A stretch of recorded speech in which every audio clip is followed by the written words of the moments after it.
Hi, my name is Charmaine, and today I want to share with you some thoughts about your why, the visualization, owning it, believing in it, and then putting the action behind it. I, I was sharing with my son. We were talking about dreams and whys and goals, and he said, "Oh, Mom, you should put this down on YouTube. This would be great. Share some of the experiences that you've had over your 62 years." And I said, "Oh gosh, none of them are really new, but anything that I can do that's fun to share, something that can really make an impact for someone else." So, just saying the same thing a little differently.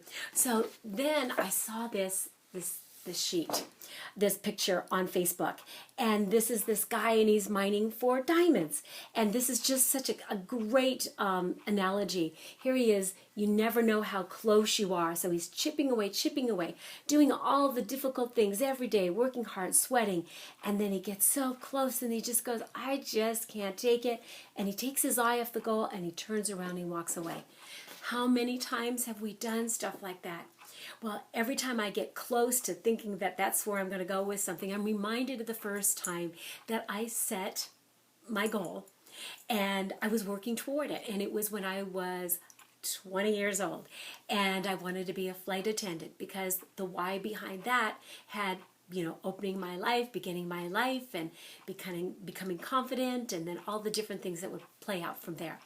So back then, 40 some years ago, you had weight check and all these different things. So I was taking college classes, I was working, but in between some of my college classes, I had a couple hours that I could run track. So I wanted to make sure that every time I did get an interview, I had the best shot. So I wanted to make sure I was fit and, could make my weight to height ratio for the airline at the time. So I would run two miles around the football track for one of the time periods, and then 2 hours again. So I would be doing this, and to get through the monotony, pretty soon I would let myself just visualize being there. I don't know, it was just like a gift from God that it just came to me. So it would just keep me going. I'd be thinking about, all right, this is how it's going to be. I'm going to go to the mailbox, and this time when I open the envelope and the letter says, "Yes, we want you," and so I started seeing that.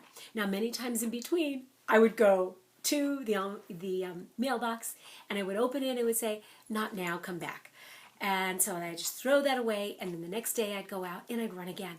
And I kept my mind on the goal. And so pretty soon it was like I was seeing it. I was there. It was like I already had owned it. I had just done it so many times out of habit. Just like a habit, it becomes real. I started seeing the color of the uniform. I didn't even consciously decide it. Pretty soon it just started opening up to me. And it was like I was in the uniform. Then I saw myself graduating from flight training and getting wings, and all of a sudden it was just real. It was real.